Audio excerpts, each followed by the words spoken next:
Stéphane Crohin porte l'insigne de la police depuis 28 ans. Il y a 4 ans, sur son lieu de travail, il est témoin de violences. Des collègues policiers s'en prennent à un détenu. J'entends quelqu'un crier et je vois un collègue, un supérieur, en train de taper, de shotter sur une des personnes arrêtées. Je ne suis pas à la police pour cautionner ce genre de choses. Ça, c'est très clair. Je ne cautionne pas la violence. L'inspecteur décide alors de dénoncer ces violences. La zone réagit et écarte ces 2 policiers. Stéphane Crohin estime être depuis victime de représailles.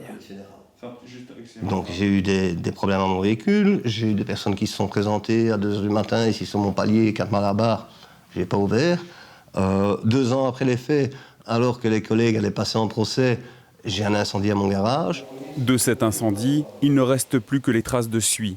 Ces faits dénoncés ont été pris au sérieux par sa zone de police, comme le harcèlement dont il estime être victime au quotidien. Par écrit, la zone nous apporte quelques précisions. À chaque fois qu'il a dénoncé certains comportements qu'il attribuait à des membres de la zone de police, nous avons veillé à ce que des enquêtes soient menées. À aucun moment, les enquêtes menées avec tout le sérieux nécessaire par notre service des enquêtes internes ne nous ont permis de prouver les faits dénoncés. Moi, j'ai des collègues, clairement, qui travaillent avec moi, que j'ai cités pour qu'ils soient entendus, et qui m'ont dit « Oui, on va témoigner, mais on ne dira rien parce qu'on a peur des représailles et on a vu ce que tu avais vécu. » Quand quelqu'un dénonce des violences policières comme je l'ai fait, il doit en subir les conséquences, et même l'autorité, si elle va sanctionner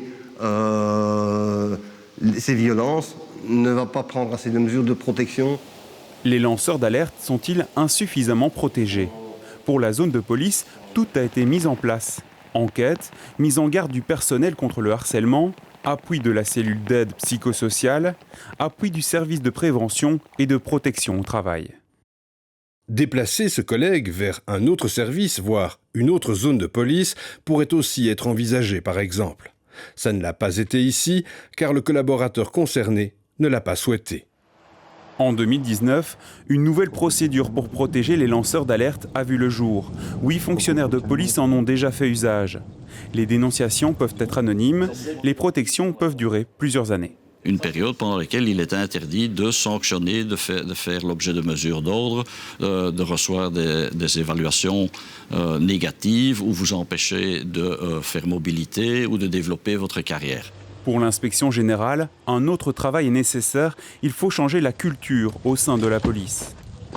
Le challenge pour les sonneurs d'alerte, c'est de travailler sur la culture de sorte à ce que le groupe accepte le sonneur d'alerte comme étant un exemple de ce qu'il faut faire et non plus de le rejeter au nom d'une sorte de traître à la cause. Un changement de mentalité à travailler qui s'ajoute à la difficulté de protéger les lanceurs d'alerte, un constat que l'on tire d'ailleurs bien au-delà des services de police.